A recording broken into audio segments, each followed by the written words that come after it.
Assalamualaikum warahmatullahi wabarakatuh. Salam dan bahagia para bapak dan ibu guru hebat Nusantara. Perkenalkan, nama saya DK Anas Kudus dari SMK Muhammadiyah 2 Cepu, Kabupaten Blora, Jawa Tengah. Kali ini saya akan mempresentasikan aksi nyata dengan topik tahap perkembangan peserta didik jenjang SMP usia 12-15 tahun dengan judul mendorong keterlibatan orang tua dalam proses belajar berdasarkan perkembangan peserta didik fase D 12-15 tahun. Setelah Bapak dan Ibu Guru menyaksikan video ini sampai selesai, tolong Bapak dan Ibu Guru mengisi angket pada deskripsi video YouTube ini. Merancang pembelajaran berdasarkan perkembangan peserta didik fase D 12-15 tahun menggunakan pendidikan holistik integratif, yaitu penanganan anak dilakukan secara terpadu mulai orang tua lalu sekolah. Dijabarkan, keluarga sebagai wahana pertama dan utama pendidikan juga pembinaan karakter anak. Lalu, kedua, karena pendidikan anak tergantung pola asuh dalam keluarga. Lalu ketiga, kesalahan keluarga dalam mendidik anak mempengaruhi perkembangan kecerdasan emosi anak. Landasan filosofi pendidikan holistik integratif. Pendidikan holistik integratif merupakan sesuatu yang normal karena satu, menurut waktu, kualitas hubungan antara orang tua dan anak ditentukan oleh kualitas kebersamaan. Yang kedua, kesadaran keluarga merupakan fondasi paling penting dalam membentuk anak, terutama dalam mendidik anak. Ketiga, akibat jangka panjang, anak masih sangat lemah, belum mandiri, belum matang, yang membutuhkan bimbingan, arahan, perlindungan ekstra sampai anak mampu dengan baik. Keempat, dukungan, mencintai mereka dan menanamkan nilai-nilai dasar untuk kehidupan masa depan yang akan mereka bangun. Kelima, tujuan, bentuk komunikasi antara sekolah dan keluarga adalah dengan melibatkan orang tua sebagai pendamping dan sumber belajar murid. Keenam, manfaat, meningkatkan motivasi anak di sekolah, kualitas sikap dan perilaku, dan kesiapan dalam mengikuti pembelajaran. Selain itu, keterlibatan orang tua juga dapat meningkatkan prestasi belajar. Tujuan pembelajaran: 1. Mendemonstrasikan pemahaman tentang apa yang dimaksud dengan pendidikan holistik integratif dan alasan mengapa pendidikan holistik integratif diperlukan terhadap keanekaragaman suku, agama, dan ras sara. 2. Melakukan adaptasi keperluan belajar peserta didik yang berbeda melalui pendidikan holistik integratif terhadap keanekaragaman suku, agama, ras, sara. 3. Menganalisis penerapan strategi pendidikan holistik integratif terhadap keanekaragaman suku, agama, dan ras sara. 4. Mengimplementasikan modul ajar pendidikan holistik integratif dalam konteks pembelajaran di sekolah atau kelas mereka sendiri dengan menunjukkan sikap kreatif, percaya diri, mau mencoba, dan berani mengambil risiko dalam menerapkan berbagai ide strategi pendidikan holistik integratif terhadap keanekaragaman suku, agama, dan ras sara. Topik kriteria merancang pembelajaran berdasarkan perkembangan peserta didik fase D 12-15 tahun terhadap keanekaragaman suku, agama, dan ras sara dijabarkan, yaitu 1. Konseptual remaja, sikap dan perilaku yang muncul pada peserta didik jenjang SMP usia 12-15 tahun terhadap keanekaragaman suku, agama, dan ras sara. Lalu kedua, strategi keterlibatan orang tua terhadap respon atas interaksi yang dibangun dengan anaknya terhadap keanekaragaman suku, agama, dan ras sara. Lalu konseptual remaja, sikap dan perilaku yang muncul pada peserta didik jenjang SMP usia 12-15 tahun terhadap keanekaragaman suku, agama, dan ras sara, yaitu masa remaja disebut juga dengan adolescent, yaitu masa perkembangan transisi antara masa anak dan masa dewasa yang mencakup perubahan biologis, kognitif, dan sosial emosi. Meliputi 3. Masa remaja awal, yaitu usia 12-15 tahun, masa remaja pertengahan, usia 15-18 tahun, masa remaja akhir, usia 18-21 tahun. Koneksi selanjutnya, konseptual remaja, perkembangan manusia, suatu proses panjang kehidupan dari pertumbuhan dan perubahan fisik, perilaku, kognitif, dan emosional. 2. Pengembangan sikap dan nilai, mengarahkan pilihan, hubungan, dan pengertian, lalu kematangan fisik maupun sosial psikologi. Koneksi konseptual remaja menurut WHO, kriteria biologis, individu berkembang dari saat pertama kali ia menunjukkan tanda-tanda seksual sekundernya sampai saat ia mencapai kematangan seksual. Lalu kriteria sosial psikologis, individu mengalami perkembangan psikologis dan pola identifikasi dari kanak-kanak menjadi dewasa. Lalu kriteria sosial ekonomi, terjadi peralihan dari ketergantungan sosial ekonomi yang penuh kepada keadaan yang relatif lebih mandiri. Koneksi konseptual remaja menurut WHO, tentang kehidupan, suatu periode transisional masa perubahan usia bermasalah, pencarian identitas diri, menyeramkan, dreaded, unrealized, dan ambang menuju kedewasaan. Lalu sebab masa emosi, ada kalanya emosinya meledak-ledak yang muncul karena pertentangan nilai-nilai.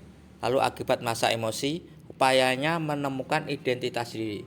Lalu reaksi orang di sekitarnya, penentuan tindakan apa yang kelak akan dilakukannya. Lalu perubahan sosial, pola perilaku sosial yang lebih matang, meningkatnya pengaruh teman sebaya, peer group, dan nilai-nilai penerimaan sosial baru pada kelompok sosial yang baru. Sikap dan perilaku yang muncul pada anak fase D usia 12-15 tahun. Pertama, mencari identitas diri, lalu kedua, tertarik pada lawan jenis, lalu ketiga, mempunyai rasa cinta yang mendalam, lalu keempat, mengembangkan kemampuan berpikir abstrak, lalu kelima, munculnya intoleransi secara individual, yang merupakan problema masa remaja, yang merupakan sikap serba tidak sabaran, tidak terbuka, tidak kooperatif, jauh dari lapang dada, dan murah hati. Maka memerlukan upaya pemahaman diri dan pengarahan diri secara tepat. Lalu, yang kedua, strategi keterlibatan orang tua terhadap respon atas interaksi yang dibangun dengan anaknya terhadap keanekaragaman suku, agama, dan ras sara dengan latar belakang pendidikan holistik integratif pada tahap perkembangan anak fase D 12-15 tahun.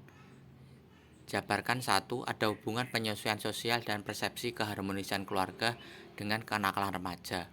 Lalu kedua, ada hubungan penyesuaian sosial dan persepsi keharmonisan keluarga dengan kenakalan remaja. Lalu ketiga, munculnya intoleransi karena sikap serba tidak sabaran, tidak terbuka, tidak kooperatif, jauh dari lapang dada dan murah hati. Maka karena pendidikan anak dan sikap toleransi, maka tergantung pola asuh dalam keluarga. Lalu ada hubungan signifikan antara keharmonisan keluarga, dukungan teman dengan konsep diri dan sikap toleransi. Maka memerlukan pola asuh dalam keluarga pada anak yang berfungsi memahamkan anak serta diharapkan mampu menjalani masa remaja menjadi lebih baik. Relasi selanjutnya, ciri keterlibatan langsung orang tua terhadap respon atas interaksi yang dibangun dengan anaknya dengan fokus keluarga. 1. Bersikap mesra kepada anak. 2. Menanyakan perkembangan dan kondisi anak. 3. Menerima keberadaan anak mereka dengan tanpa syarat. 4. Meningkatkan interaksi supaya lebih dekat dengan anak. Relasi selanjutnya, lanjutan ciri keterlibatan langsung orang tua terhadap respon atas interaksi yang dibangun dengan anaknya dengan fokus keluarga. 5. Membangun kedekatan dengan anak harus melibatkan berbagai indera penglihatan, pendengaran, sentuhan, emosi, dan fisik. 6. Menyentuh, memeluk, mendengarkan, dan berkomunikasi dengan anak. 7. Membangun kedekatan anak dengan mengkomunikasikan perasaannya. 8. Orang tua terus berinteraksi dan belajar dari berbagai interaksi yang dilakukan terhadap anak. Lalu selanjutnya 9. Membangun kedekatan dengan anak harus melibatkan berbagai indera penglihatan, pendengaran, sentuhan, emosi, dan fisik. 10. Meningkatkan kemampuan untuk menyelesaikan berbagai masalah pada anak. 11. Mencari alternatif variasi dalam membangun interaksi supaya bisa lebih menarik. 12. Bermain dengan anak untuk lebih meningkatkan interaksi orang tua dengan anak. Lalu ke-13, keterlibatan kedua orang tua sebagai pemberi panutan kasih sayang. 14. Penyediaan waktu khusus yang berkualitas untuk bercengkrama dengan seluruh anggota keluarga. 15. Menyiasati penyediaan waktu luang bagi kedua orang tua yang pergi bekerja kedua-duanya. 16. Menyiasati bagaimana interaksi yang dibangun ketika harus melibatkan orang lain dalam mengasuh anak. 17. Orang tua memberikan contoh kerjasama dan gotong royong dengan semua masyarakat tanpa memandang usia, agama, maupun sukunya.